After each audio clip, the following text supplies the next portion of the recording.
No applause? Nothing. Wow. Hold on. I can do it. Hold on. I gotta load it though. Where's the? We can edit this all out, or you can leave it there. Here's sounds. Applause. Ready? Here we go. Did you hear that? I heard that. That was great. All right. You are listening to Geek Vice, home of the crickets, I suppose. Anyway, your host who keeps pushing all the buttons to make all the sound effects is the man with the one purple finger, Morph. Good evening, everybody, and welcome to episode number 83. That's right. We are 17 episodes away from 100, and we've got a big show for you tonight. My name's Morph. That guy's Kip. And we are two geeks just trying to be heard in a world now flooded with geeks. We're going to come up with a better tagline. Anyone listening to this has a better tagline for us. They should definitely email us at geekvice@gmail.com because we're looking for something better, something that describes us better, something that tells everyone about our show. Just a little bit better than that, maybe a little less pessimistic. But tonight, we've got big news. We've got the U.S. women's soccer team has beaten Colombia 2-0. They're moving on to play China, I believe, on Friday. You all care so much about this that, Kip, what did you do this last week? Well, I didn't watch soccer, so I have that going for me. I just had to throw that in there since the game just ended like 15 minutes ago. Ah, okay. Well, as you know, I had a little soiree at my place where we played some board games, like people our age do. Yeah, like grown adults. That's right.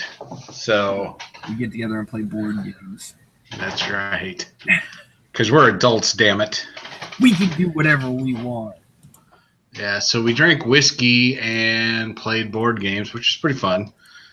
You got to play some games you never played before, like Hanabi. Yeah, I'd never played Hanabi before, which I was telling my wife about that one when I got home. Well, I guess the next day, because I got home after she was already passed out cold.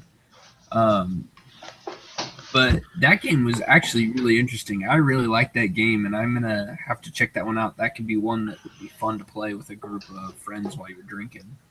Not too, it's strategy is important, but sitting around and having fun with it would definitely be good too. So, yeah, you definitely got to play with people who don't have ADD. Apparently, yeah. I had it bad Friday night. I couldn't remember any of my cards. Oh, so how many times did you ask me what my cards were, and I pointed to them and said the wrong thing?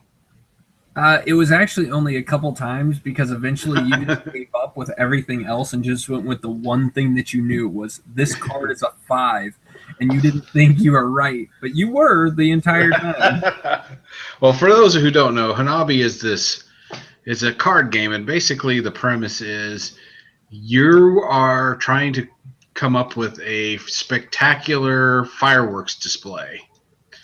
And what that means in cards is you have basically, we'll call them suits, but they're just colors of fireworks, 5 colors. And in those 5 colors, you have numbers 1, 2, 3, 4, and 5.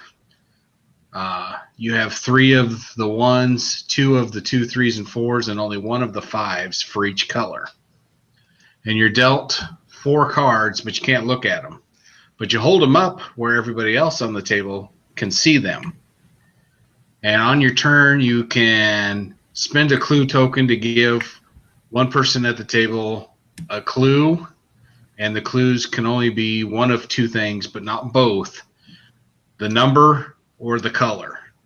So if you have like 2 1s, you can point to the 2 cards and say both these cards are 1s.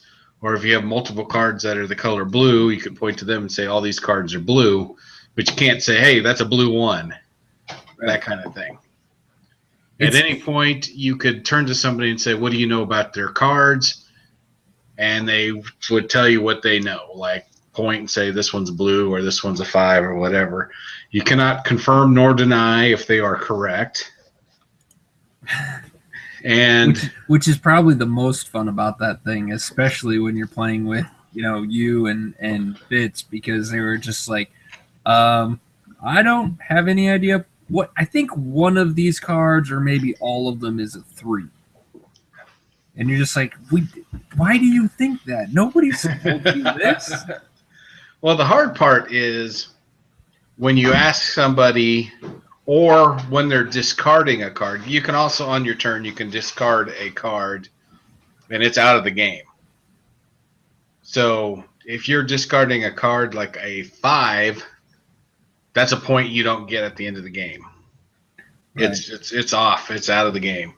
And it's hard when somebody is like pointing to a card or getting ready to discard a card that you don't want them to do. Yeah. It's hard not to make a face like, oh, don't do that. Yeah. It's really tough not to do that. But like I said, on your turn, you can either give somebody a clue, play a card, and when you play a card, you're trying to get 1, 2, 3, 4, or 5 in order for each color. So if the blue 1 is up, and you could play a blue 2 on top of that. You can't play the blue 3 until the blue 2 is played, that kind of thing. It's like solitaire in a way. Yeah. Or you can discard a card to get one of your clue tokens back, because I think there was only 8 clue tokens. Yeah, I think something like that, yeah. So you got to be strategic in the way you give the clues, how often you use a clue token, or when you discard a card to get a token back. You got to really know what your hand is. And without looking, and with some whiskey in you, you could pretty much forget exactly what every clue they told you. I should know. It happened to me.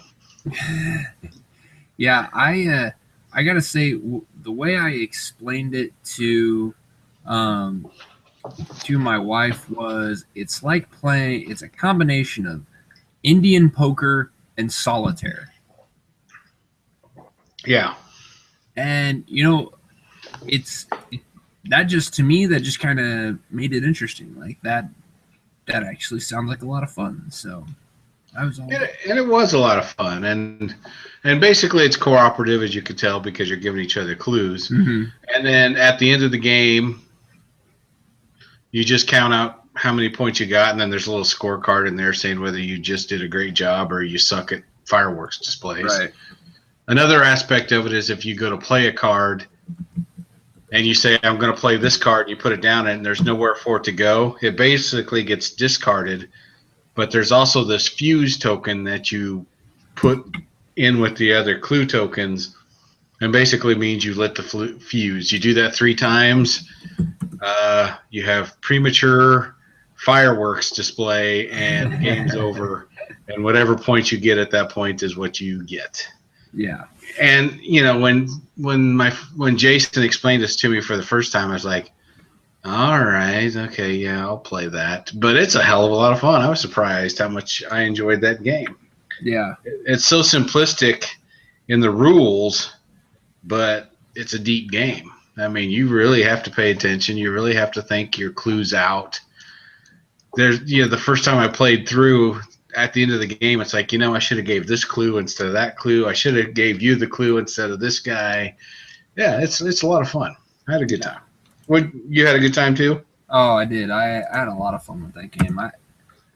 But the game that I really liked the most, of course, we played Flapjacks and Sasquatches. We can't do anything. We can't get together without playing that game. That game is just way too much fun. Yeah, I think that's the official game of this podcast. Yeah, pretty much. But I really enjoyed the Power Grid. I had a lot of fun playing that game. That is one of my all-time favorite games, so I'm glad you liked it.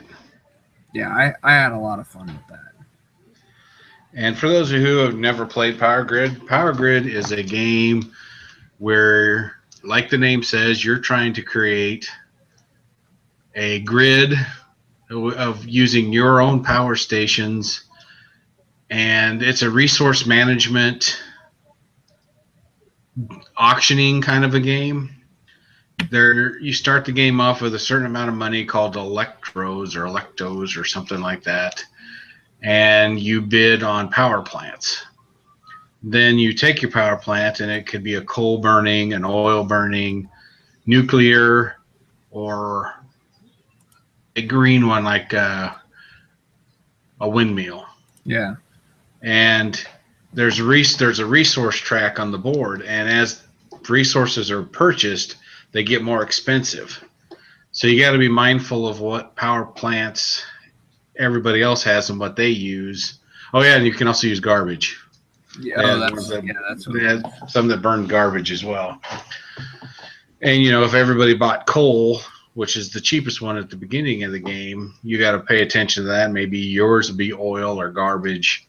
And then as the game goes on, coal gets more expensive than oil does. And so if you're loaded down with coal, which happened to one of our players at the end of the game, he couldn't afford to power all his plants, and he ended up losing. So there wasn't even enough coal to power all the plants. Like he literally ran out of natural resources. Yeah. So at the end of the game, the person who has built 17 cities worth of grid, power grid, basically, triggers the end of the game, and then you take what resources you have and see who can power the most cities at that point. Well, this guy had enough of power plants and enough cities purchased to win the game, but there wasn't enough coal to power all his plants, and he could not. And well, the funniest thing was that he had those power plants early on in the game. He had the infrastructure built, like purchased early on, and I don't think anyone realized it, that he had enough like electricity. He built his power plants well enough that, or selected the power plants to basically support 17 cities. He just needed to slowly accumulate the money to then buy the 17 cities, to get power into the 17 cities. Like, he could have won that game a lot earlier if he would have gotten an influx of cash early on. Yeah. And instead it was me that was getting I was getting big dollar signs early on and expanded my my cities, and then just kept upping my infrastructure whenever I needed to add another city, but I never overextended myself. So yeah, I finished second behind Morph, and I was firmly planted in third place. And then I saw Fitz needed all that coal, so I bought all the coal I could store and basically secured myself second place. But that was the best I could do, because I kept doing the alternating strategy, what I call it anyway. I would take all my money and do either buy resources or buy cities, but I didn't do both on the same turn. And it was working out pretty well, but I ended up with power plants that wouldn't power enough cities. So it made no sense to get these bigger power plants, and I was always chasing my own tail. I was actually surprised I finished in second place. Well, and the other thing that I thought was really kind of interesting watching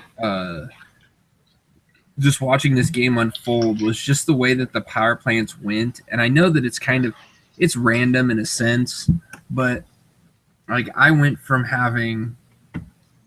I had a lot of oil power plants early on to having green power plants mid game to going nuclear and or I guess I had trash early on, and then went to nuclear and oil at the end. I actually scrapped 2 green, power plants because I could build bigger, I could expand it farther to more cities using oil and nuclear.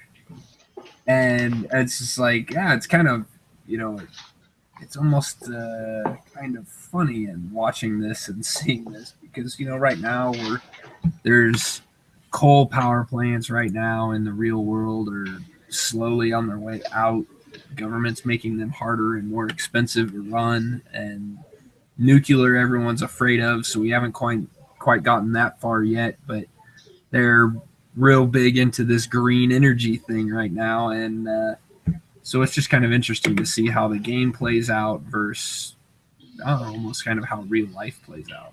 Yeah.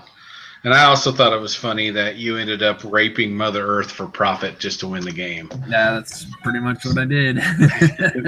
Screw the green energy. I'm burning some oil. Yeah. That's kind of what you did. That's true.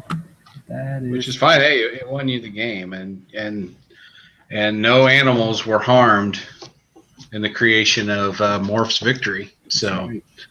So yeah, on our Facebook page, I posted a couple of pictures of what the boards look like and things like that of the games. If you're curious, we did have a good time. Hopefully, and if Morph can get a hall pass, we'll do it again next month. So let's see how it goes.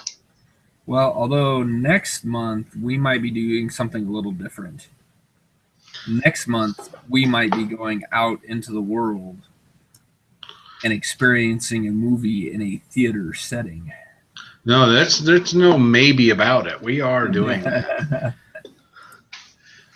So if I have to drive to your house and kidnap you, stay tuned for that. But it's a movie about a little guy that might just get me out of the house to go see this in the theater. The Geek Vice team might be out there. So stay tuned, and maybe you guys can meet us out there as well. Coming that would be to cool. A theater near you.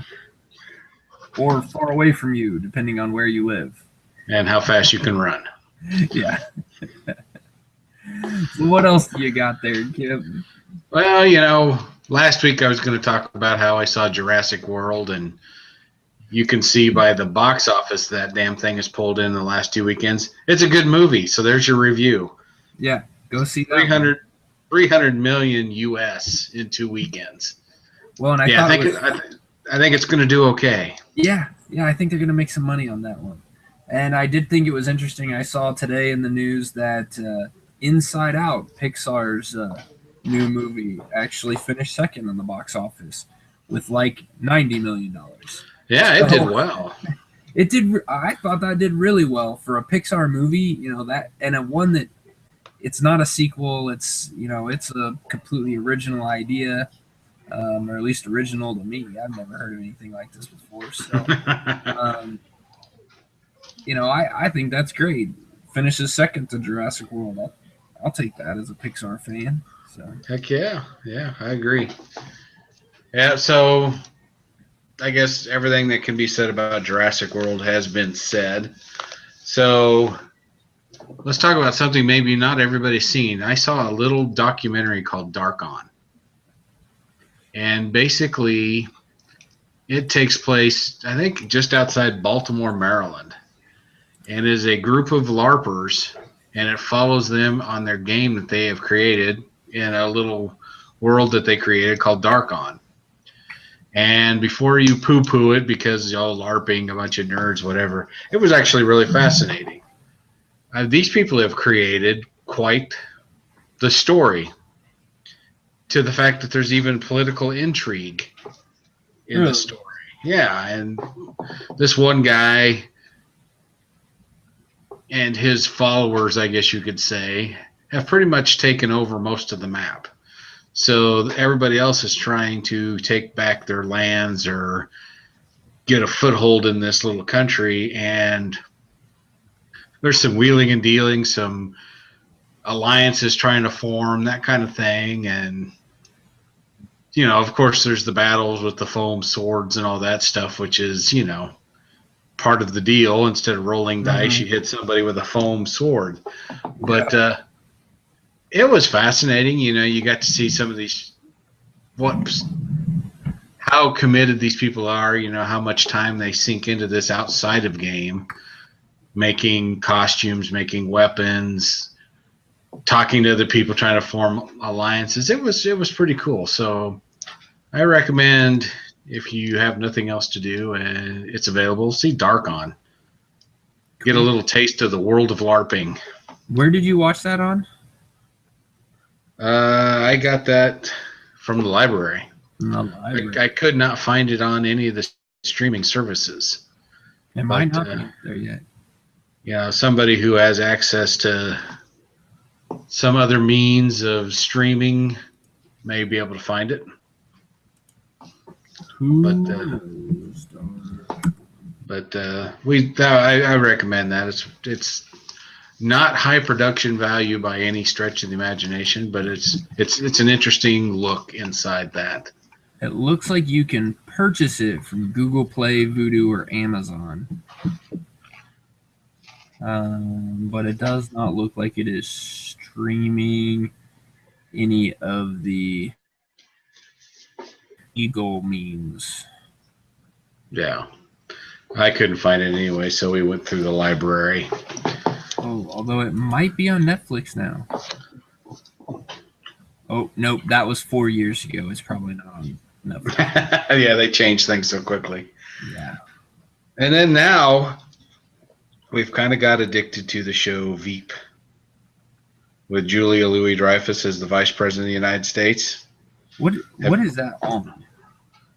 That is an HBO thing, which we don't have HBO, but the first season, did we watch that on Amazon? Sure. Veep. Yes. Yeah, we watched the first season on Amazon Prime. And, I expected it to be Elaine Bennis as the Vice President of the United States. I'm used to seeing her on Seinfeld. Yeah. So I didn't expect what you actually get with that show, which is some pretty funny humor in the writing. Is the fact that they're potty mouthed. Nothing funnier than seeing Julia Louis-Dreyfus use the F word. And everybody on her staff pretty much is cutthroat. I don't think they have a friend in the world except for people they think can forward their career, and the people they work with they don't really like. And so the dialogue back and forth where they're pretending to be friends, pretending to give them a compliment, but the whole time it's pretty much a kick in the balls or whatever. It is freaking hilarious. Nice. Yeah. Yeah, so when we're not watching that, yes, Trevor wants to know if Holly's watching wrestling, and yes, she is watching wrestling. Why can you hear it? That's the question. But if you get a chance to see Veep with Julia Louis-Dreyfus, I recommend that as well. I've been enjoying the hell out of that show. And it looks like 3 seasons are out on DVD now, with the 4th season on its way.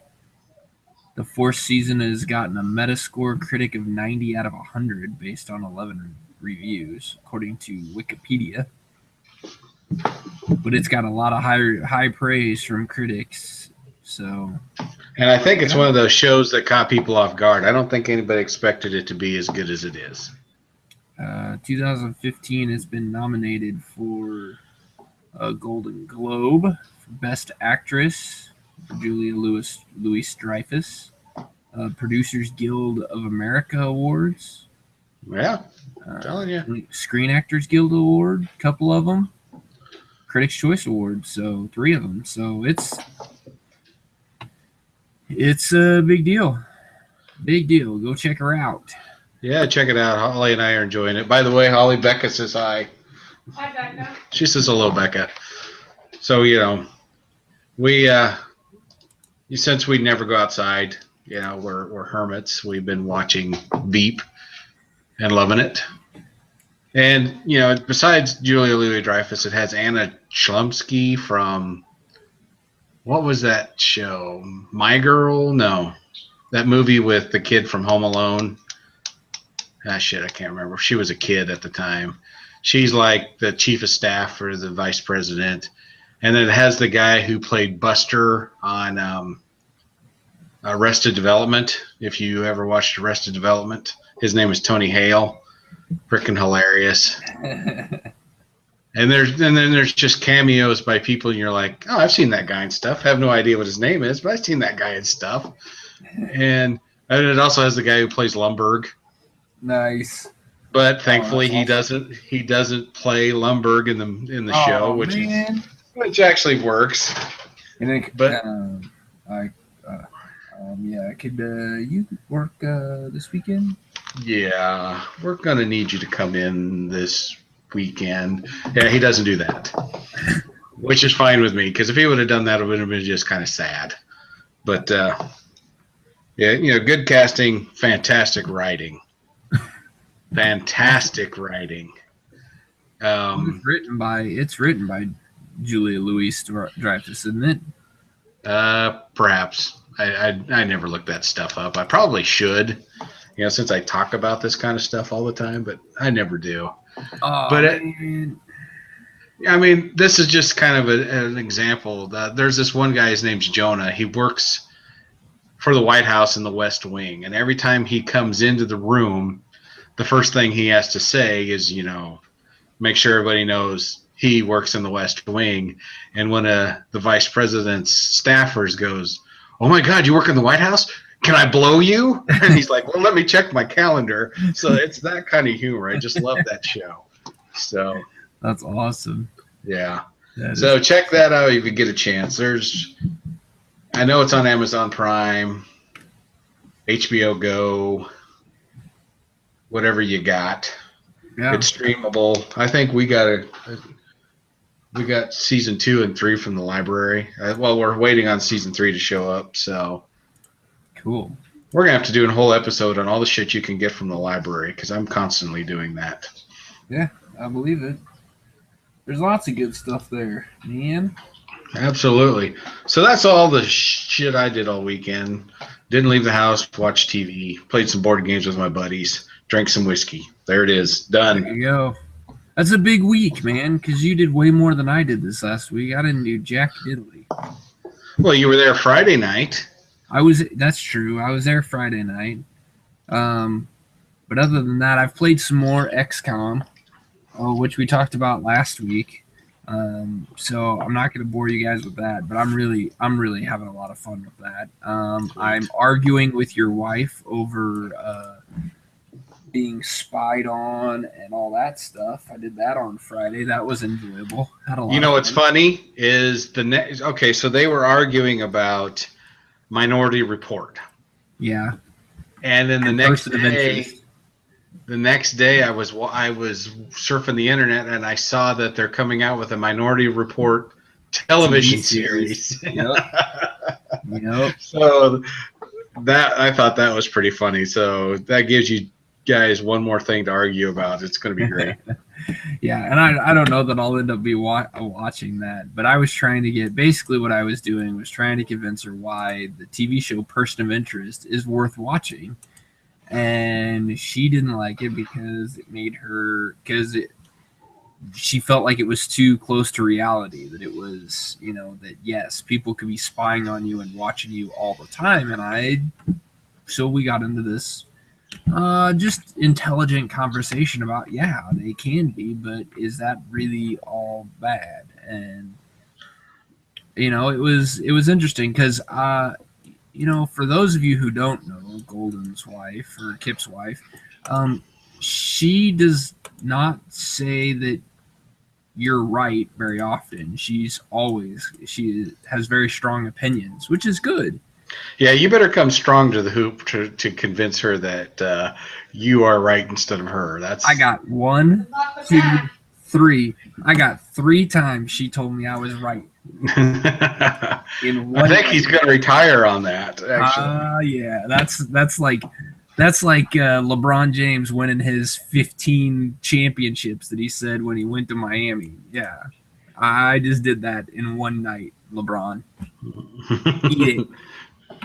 Well, getting my wife to admit that you were right is probably harder than winning the NBA championship. So that's exactly what I'm talking about. So you did something that few people can say they've done. That is true. So, but we still got a little bit of time left, so let's kind of hit some highlights. I know. Yeah, sorry I took so long on mine. Oh no, you did great. That was good stuff, man. That was good stuff. And we covered a lot of this stuff last week. There was this big convention last week but it just happened to be taking place while we were recording last week, and then after we recorded. So that was the big news that came out, was E3 getting wrapped up. So just some of the big things. I finally got a chance to go through all of it and digest some of it. There's a couple things that I thought were really pretty cool. One, I'll start with some of the lesser cool things. Was Square Enix's press conference was a little lame. I was really hoping for a lot more out of it. We did get to see some more of the Final Fantasy VII remake, which is cool. But they also talked about Hitman a little bit. They talked about they kind of did a lot of covering stuff that other press conferences had already covered. Like Sony covered Hitman, and they covered Final Fantasy VII, and so Microsoft covered the Tomb Raider sequel.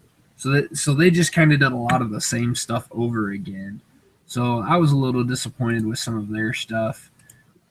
But they did announce a game that I think looks really kind of cool, and it's the sequel to Deus Ex Machina, or I guess it's, what is it now? It's Deus Ex Mankind Divided is the name of it. I have the last one was Human Revolutions, and it's kind of a cool. It's a third person. I think it's a third person or first person. You can switch between views on that one. Kind of action adventure, but the parts of that game in the last one that I thought was really cool was when they gave a detective feel to it. And so this one's going to be a little bit more into there is some espionage type stuff going on, some terrorist stuff going on. People are going after augmented humans, which are basically humans with cybernetic implants, which is what your main character is. And so it kind of gives you that persecution type feel, but also gives you a detective type story. That looks really cool. I'm kind of excited for that one. I'm just excited you were able to pronounce that. So you got that going for you. Yeah, there's a few things I can do right, but I'm going to butcher a lot more of these. So we can just say that I just took the easiest one right there. There you go. But some of the other stuff that I thought was really cool, which will let's go back to the beginning. Microsoft, the video. If you guys haven't looked up the video for the HoloLens part of their conference, absolutely awesome. The HoloLens is super cool. They take this and they use Minecraft, which to me personally, I could care less about Minecraft, but just the concept of this alone is awesome. And the fact that you can wear this VR. It's not VR. It's more augmented reality. So it's more like AR. All I know is I want a pair of sunglasses that look like that. Wouldn't that be cool? Like Back to the Future, man. Heck yeah. Geordie LaForge in Star Trek: The Next Generation. That was LeVar Burton, in case you didn't know that. Amazing. All the information that you have stored. But this was really cool because they took Minecraft and they played it on a tabletop. Yeah, that was pretty slick. And they scrolled around and they zoomed in on characters. They looked inside buildings. They actually cheated and looked underneath, and told where she could go mining to find cool stuff.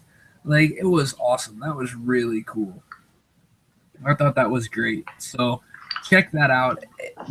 I'm not going to be playing Minecraft on that thing, but I wouldn't mind seeing what other companies could do with that. I'd love to be able to see that implemented in maybe my work where I grade sites, and be able to grade see a site in front of me and then be able to just drag things with my hand and say, I want this to be this slope and I want this to go this way. I think it would be kind of cool.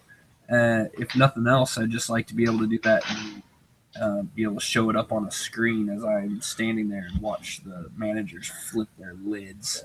Hey, don't ruin video games for me by throwing work into that. Come on. Trevor wants to know what I'm drinking. On my second drink, the first one was just a Blue Moon, just a simple Belgian white, and now I'm drinking Travelers. It is a Curious Travelers Shandy. Nice mustache. That's right. I'm drinking a Diet Coke because, I go hard.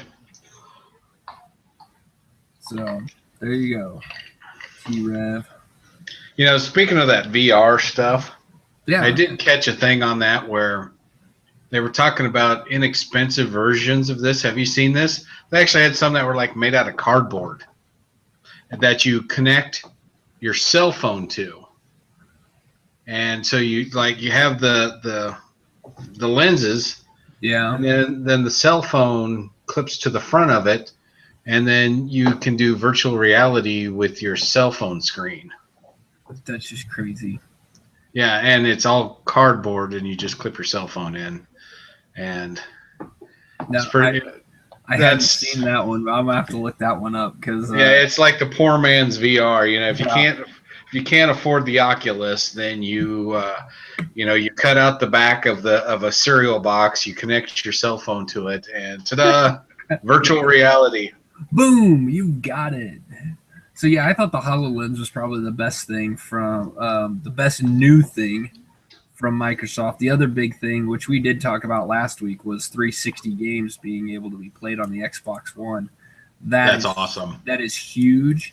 I'm still hesitant because I have yet to see it work. But supposedly by the end of the year, by holiday this year, everyone who has an Xbox One should be able to play 360 games. If that is the case, there is a very good chance that I might be getting an Xbox One at some point because there are some games that I really want to get, but I cannot go get an Xbox One when I've got all these 360 games that my boy likes playing. So yeah, if I would have been smart and waited for E3, I may have gotten an Xbox One instead of a PlayStation 4.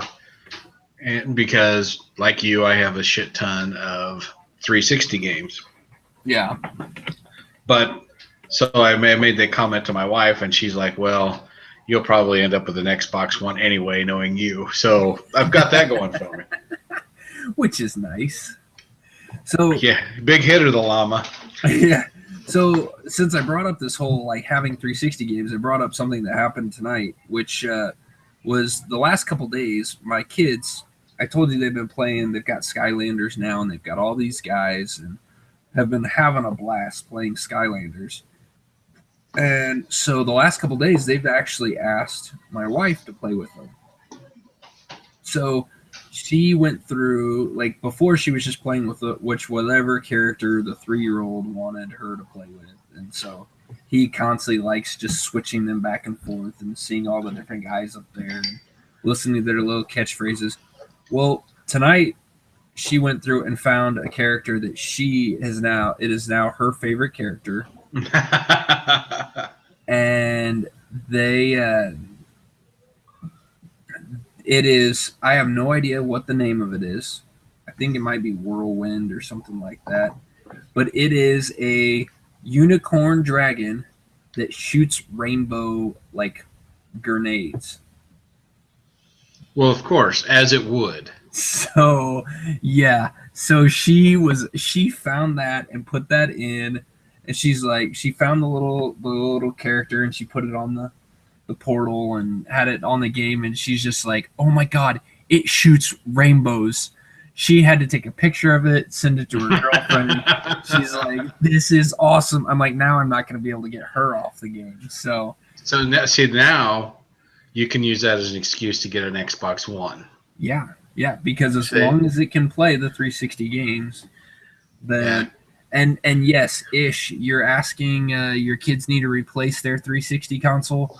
Wait, just hold off. If you can get them to hold off, now you're going to, you're looking at probably somewhere between 10 and 12 months.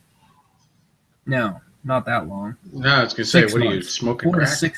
4 to 6 months. I was thinking 10 to 12, October to December. You want to wait till sometime between October and December. Wait for the reviews. Wait to hear if the 360 can be played on the Xbox One. If it can, don't even worry about getting a 360. Just go get an Xbox One. Then you'll be able to play new games as well as old games, and you will be ready for the next generation. So there you go. That's right, a public service announcement by Morph. Right, that's right. The other cool thing from the Microsoft one, do you remember the game Mega Man? From back I do. in the day? That creator has apparently come out of the cellar, jail cell, or wherever he's been spending his time, and he's making a new game for the Xbox One, exclusive. So I don't know. We'll see how that turns out. There's not really not much there, but yeah, we'll see what happens. It's Mega Man. Mega Man was cool, so maybe he'll do it right again. Hopefully. What is Trevor saying? I don't know. He worries me a lot. Texas is really frying his brain, I'm telling you. Kidding. Ish, if it's overheating, do some searches online to see if there's a way to clean it out, because that's probably part of the problem. It's probably got a lot of dust buildup inside there. If it still works, but it just starts to overheat, check that out, because you could probably fix that easier and less expensively than buying a whole other console. Or she could just mail it to your house and you'll fix it for her, right? Sure. I don't. You know what? The problem with me trying to fix anything is that I don't give out warranties. So if I break it, you're SOL. And there is a high probability that I will break it. Well, show everybody your finger and so they can see how handy you really are. Yeah, let's see. You can't really see it on the screen very well. Yeah. That's like the most purple finger I've ever seen. Yeah. So. I played flag football this last weekend, and I got trying to reach for a flag. I got it caught in a shirt, and I dislocated the top knuckle here on this finger. And so it's purple from about this point all the way back to this point, and nice and swollen. I've got more range of motion in it. I did that Saturday morning. I've got more range of motion in it now than I did before. Swelling's starting to go down, but yeah, it's purple. Impressive, really. So yeah, I break things a lot. All right, so enough of this Microsoft crap. Yeah. Since I own a PlayStation 4, the trailer for Horizon Zero Dawn is freaking awesome. Have you seen this thing? Yes. Oh, yes, I did. That's the robot dinosaur hunting thing, right? Yes. Yeah. Yes. The Earth has been, as we know it today, is gone. Buildings are still standing, but they're overgrown. And basically, people have resorted to hunter-gatherers again. But instead of hunting buffalo or whatever, there's these mechanical dinosaur-looking things that you're hunting. It looks pretty dang cool. I can't wait to give my thumbs the old try on that bad boy. Yeah, and I'm curious to see what the story is for that one. You know, because story really drives me in these games. Like, if the story sounds really cool, I want to check it out. And I'm curious to see what kind of story they want to tell, to where we can have these robotic dinosaur type things, but we're still hunting with bows and arrows. I don't know. It looked at one point in the trailer, the dinosaur shooting like missiles and like grenade launcher type things at the main character. I'm like, but I'm trying to kill it with a bow and arrow. Yeah, what could go wrong? There's got to be a reason behind it, and I'm curious to see what it is. So that's what gets me intrigued for that one. Yeah, and when she starts hunting, at first she's going for those canisters with the green stuff in them. Yeah. So I want to know what that is as well. So Yeah. They left enough. This was a great little like teaser type video because it starts asking more questions, which gets you intrigued to want to see more. So it was really well done. That's one thing Sony did an amazing job. They showed stuff out there that you looked at it and you go, I don't really know what this is, but it looks cool and I want to know more. The other one that intrigued me was a game called No Man's Sky. heck yeah, that looks good as well. That thing looks nuts. I mean, and again, they didn't really show us any story, so I don't really know why I'm playing this game.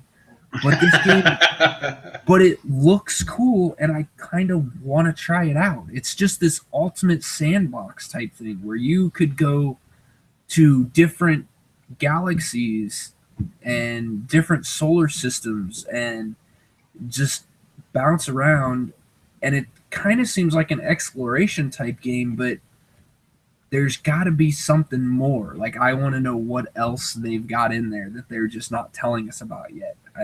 I think it'd be kind of cool, so I'm excited to see what that's going to come about. Yeah, and I just wonder if it's going to be, and this is a good thing, if it's just going to be one of those things like Destiny was hoping to be. Yeah. You know, pretty much an open world and more of an MMO kind of a thing. I'm hoping so because I think it'd be kick-ass to have a good MMO on my console. Yeah. Because I'm not a good keyboard gamer. I don't have the dexterity. I've started to play more stuff on my computer, but that's just because I have a computer that'll run new games and a console that won't, since everything's coming out for Xbox One and PS4, and I don't have either.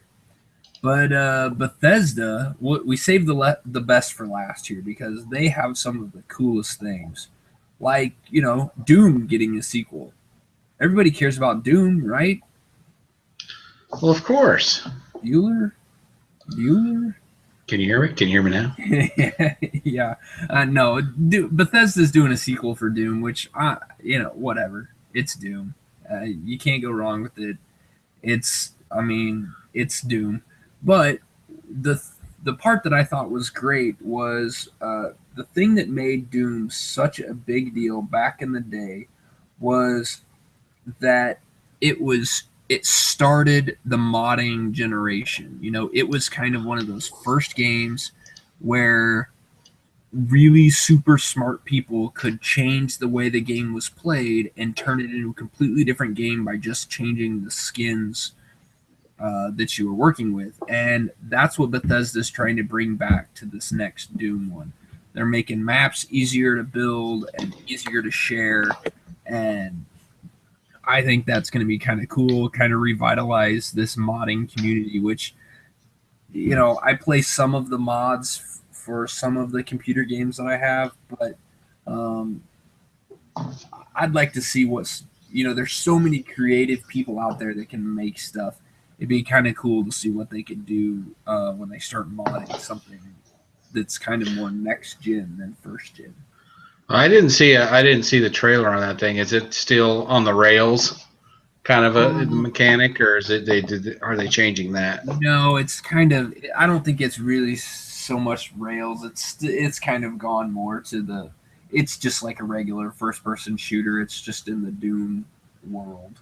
Okay. That works for me because Doom on the rails made me motion sick like nobody's business. Yeah, I believe that. But the other game, just a quick little throw out, Dishonored 2. There's going to be a Dishonored 2. I enjoyed the first Dishonored. I never beat it, but I did enjoy it a lot. So that one's going to be kind of cool. But then the big news was Fallout 4 is coming out November 10th. November 10th. That is this year, 2015, November 10th. That's pretty awesome. Fallout 4 is coming out. So is that like the hint you're dropping for a birthday present this year? Yeah. That is the month of my birthday, November, right there. You can get me Fallout 4, except you might want to get me a Xbox One or PS4 first. That's not coming out on the older generations? I don't believe so. I didn't see anything for it, but I could be wrong. But my guess is that game is not going to be coming out on anything other than the new gen, the current generation. So, but that's also the game. We did talk about this last week too, because this is the one where you can get a full-sized real-life Pip-Boy, which is the wrist watch type thing. And Trevor, you can go back to drinking whatever bad drink you're drinking, because Fallout was pretty cool. Well, apparently he doesn't agree with you. No, he doesn't. But yeah, so those are kind of some of the things that are coming out here. Anything else out there that you thought was kind of cool? You know, when I watch these things, there's just so many games that when you start watching the trailer, you're like, that looks like 3 other games I've already seen from E3. Yeah. And this year, it didn't seem like it was that way. It just seemed like trailer after trailer is like, ooh, this is new. Ooh, this is different. And it just gets you really excited about the future of gaming, especially these next generation consoles. I mean, like in the trailer for Horizon Zero Dawn, they show this one area where the kind of giving you the update of how nature took back the cities, and they're showing the grass grow and all that other stuff. Yes, you're watching grass grow, by the way, but the graphics were just so fantastic. You're like, wow, I was watching grass grow and I loved it. Yeah. So I'm excited about all this. I can't wait to get my hands on a few of these. And now I'll throw this caveat out there. Anyone who is watching stuff from E3, even if they give you a release date, there is very high probabilities that those games not every game that you see at E3 is going to come out when they say they're going to come out. Usually if they're at E3 and they're showing just, general stuff, for one example, No Man's Sky from Sony has been talked about for, this is the second year that I've seen it. Also, The Last Guardian from Sony. Some of these games, they've had multiple years at E3. So it's just worth noting that, hey, just because they give you a date now does not mean, especially if that date is, like early 2016, like some games are, or even the holiday of 2015, by the time they get down there, they might be like, you know what, it's not quite ready. We're going to push it. So keep that in mind. But yeah, that honestly, with as many good games look like they're going to be coming out this year, that's probably not all bad. Because I don't have enough money to buy like 15 or 20 games that I saw over this last week that I'm like, yes, I want to play that. So yeah, I fall into the same trap. And what usually ends up happening is I buy the newest Call of Duty, and then that's all I play. Yeah. But you never know. There could be hope for the future, and I might play something else. Yeah, we need to get you into something else. I think you would really enjoy Fallout 4. You should try. You know what? I think I will have to look, because you still have your 360 hooked up, don't you? Yes, I do. I might have Fallout 2, which was much better than Fallout 3. I'll have to see if I have that. If I have that, I'll bring that over sometime. Sweet. So you can try that out, because it's a first-person shooter type game, so you would enjoy that. Well, I have to take out my frustration somewhere. So. Yeah. And you get to shoot like mutated nuclear holocaust, like mutants. So it's all good. I'm good with that. Yeah. All right. Well, I think we'll call that one quits for the night. What do you think? Sounds good to me. All right, everybody. Check out our blog at geekfeist.blogspot.com. You can follow us on Google Plus and Facebook. Just search for Geek Feist. You can follow us on Twitter. You can follow Kip at Kip Killigan. You can follow me at Geek Vice. And thanks for everybody for listening to our ramblings. You can email us. Email us what you think about E3. Email us what you think about Kip's topics.